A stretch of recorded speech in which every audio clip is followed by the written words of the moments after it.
Dark treasure. Dark treasure. Dark treasure. Left to right, shake that booty all night. Up, down, left to right, shake that booty all night. Up, down, left to right, shake that booty all night. Up, down, left to right, shake that booty all night. You and all your friends ain't got no plans, so baby, dance tonight. You and all your friends ain't got no plans. The man is standing now, though still hunched with his arms wrapped around himself, as if expecting a blow. He stares at the ground rather than at us. Because of this, I'm having trouble reading his face. What exactly happened to him? Okay, we're having trouble reading his face. He's not some crazy guy that pushed people off the bridge, is he? Are you well, stranger? Do you know where you are and why you're here? He glances up, not at me, but towards me, his eyes resting somewhere near my collarbone. I'm fine. You all can go on your way. Forget you even saw me here. What? That's absurd. You have no way to defend yourself. We can't leave you. Yes, I'm sure in your eyes I might not seem like much, but that's not exactly a fair shake. Do you got magic? Is magic real? Do you have magic? Maybe in a perfect world, every man would be as large as you. But that's not how things always go. Doesn't mean I'm defenseless. Okay, look, you little twink. It's not about the size of the man. It's, do you have magic or something, or a lantern, or are you going to light yourself on fire so that you can be protected? We want to know that you can be protected if we're going to leave you. The man's response is meandering. The words themselves seem to be in good jest, but he's still barely looking at us, fidgeting with his hands. Bim frowns, unimpressed. It was a joke. That was a bad joke. He smiles hesitantly, making eye contact with each of us for the first time.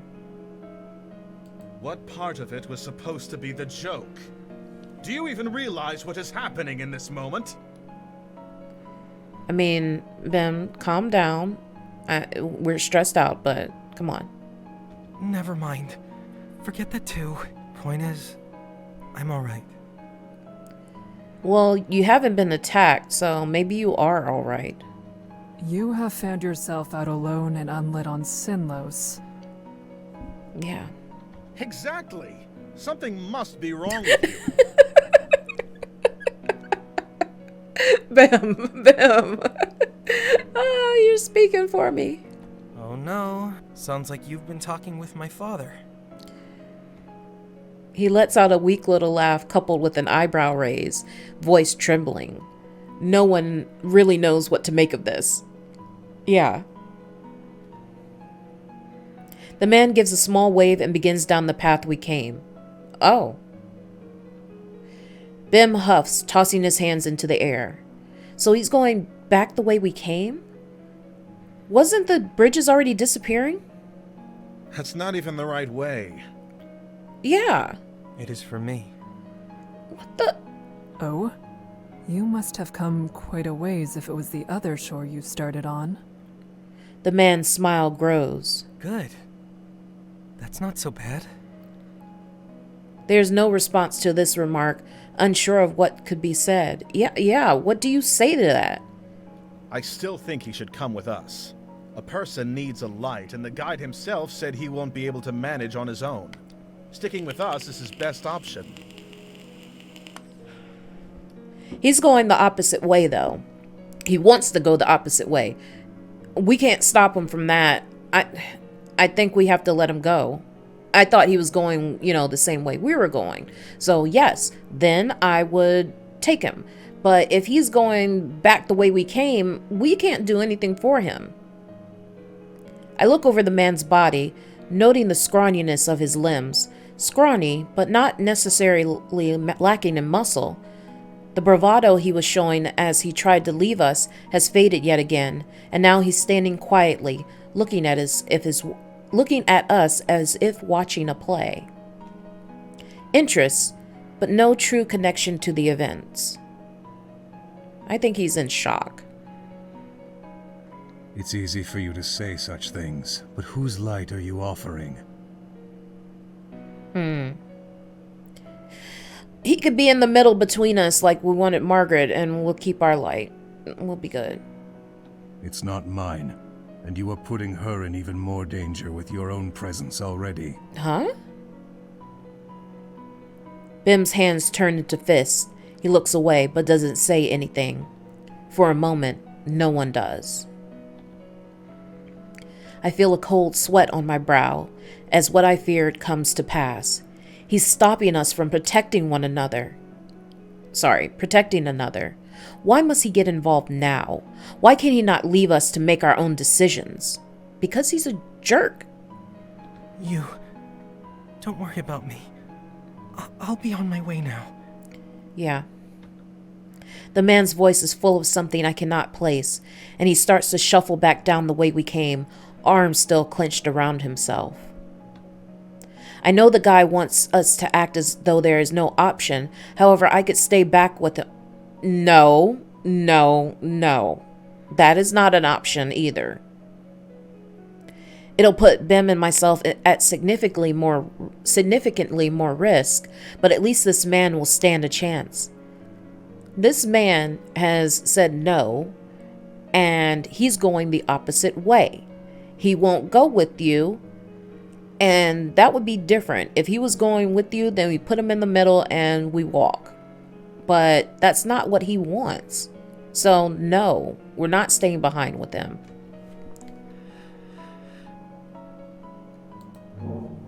I can't risk it. Yeah, you can't. Bim stares at the man as he leaves. We both watch him drag his little frame down the bridge, quickly fading from sight. We had to let him go. We've already suffered the loss of one of our own. The space the man vanished into is dark and silent.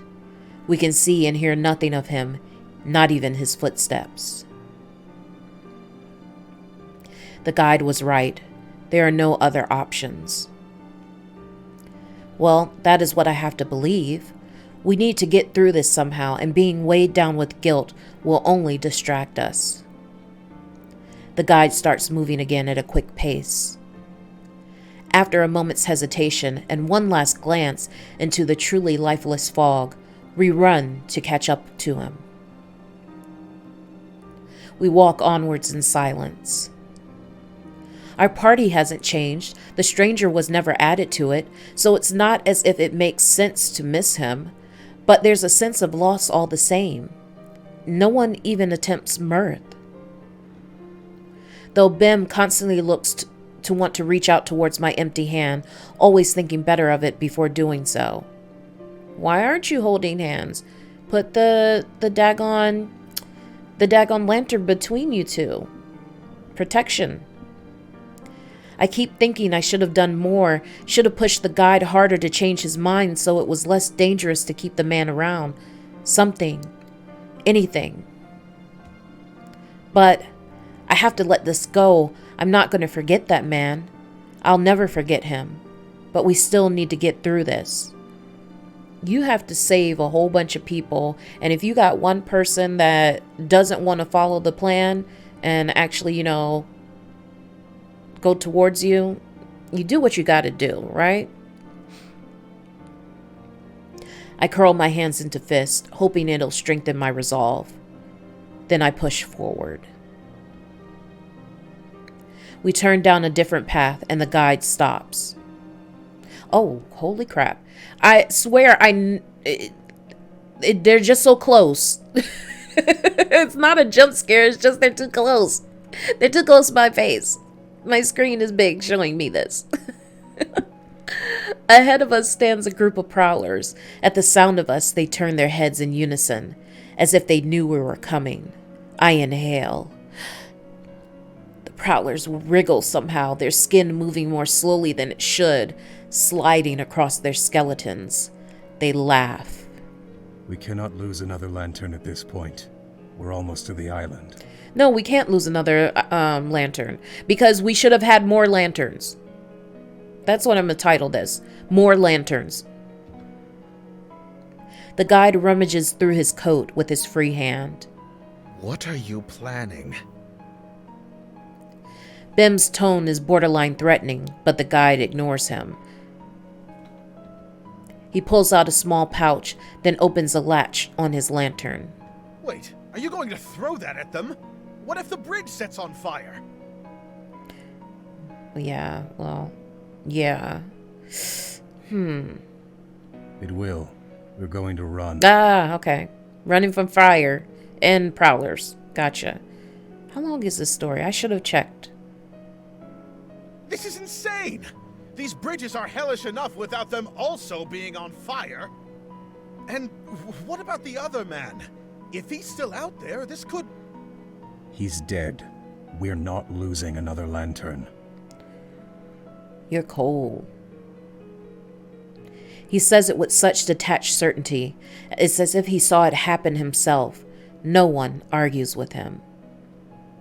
The guide steps closer to the prowlers. We fall into step behind him, staying close to his back. He bends his lantern back down until it's lowered to his outstretched arm. The pouch in his hand is set aflame. With a practiced flick of the wrist, he swings the staff back up. The glass on the lantern snaps closed. Don't get left behind. He takes 3 quick steps, then tosses the pouch. The prowlers are back in the water before the pouch even lands. As soon as it does, the fire starts to lick and curl itself around the wood. Well, we'll be warm as we run. The guide breaks into a sprint. So do the rest of us. The blaze grows despite the heavy dampness from the lake. These bridges aren't normal bridges. Of course that's true. Nothing here is right.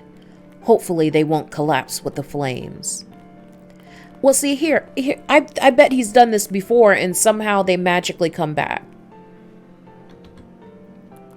We stay on the guide's heels, almost too close for comfort. If he stops abruptly, we'll all crash into one another, maybe even fall off the bridge.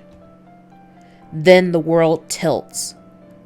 I was mid-stride when I put my foot down. The bridge isn't where it was.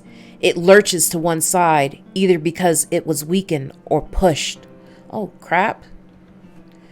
Bim and I manage to keep our ground, as does the guide. He presses on without even bothering to see if we were able to follow.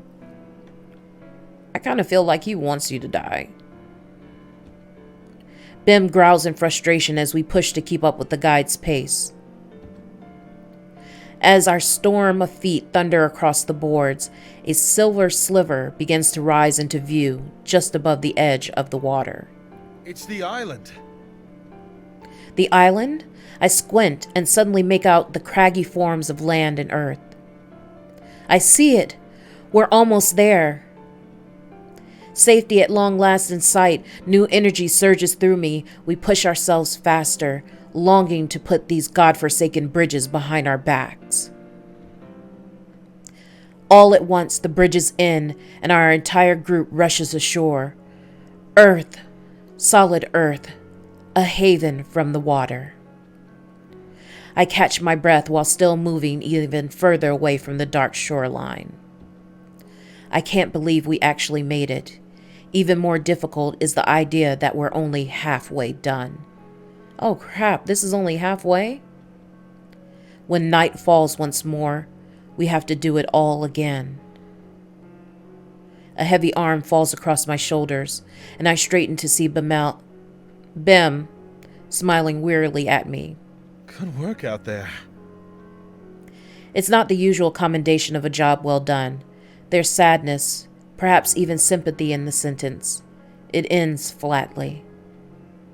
With a sigh, he leans his head to the side, having it rest slightly against mine. Usually Bim's comfort and good nature gives me at least the urge to smile, but right now it feels like a hollow victory. Despite still having the comfort of one another, we were incapable of doing any true good. We were only able to save ourselves. A quiet moment passes between us. And then the guide is there.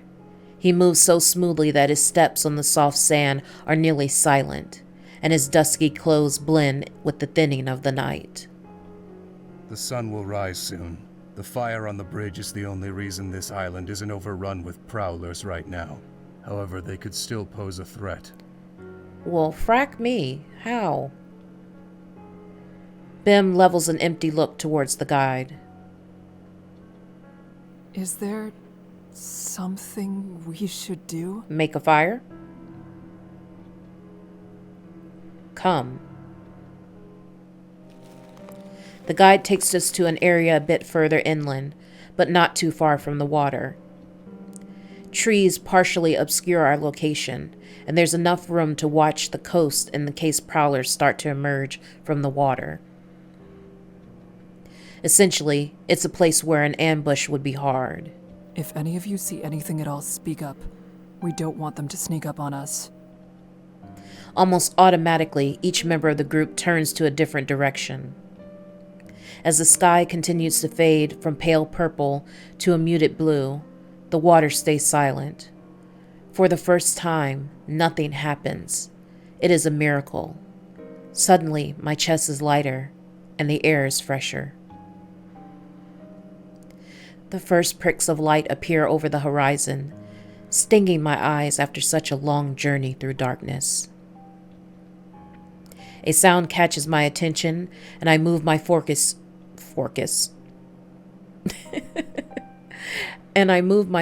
towards its direction. The guide is opening the latch on his lantern again. He gently, almost respectfully, blows out the light. We no longer have to worry about the Nixie. It is over for today.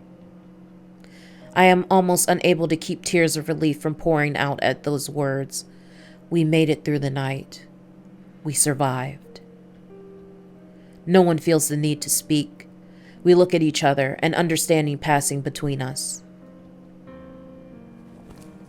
Then we find our own space, as comfortable as we can get, and lie down for the rest we weren't sure we would ever come.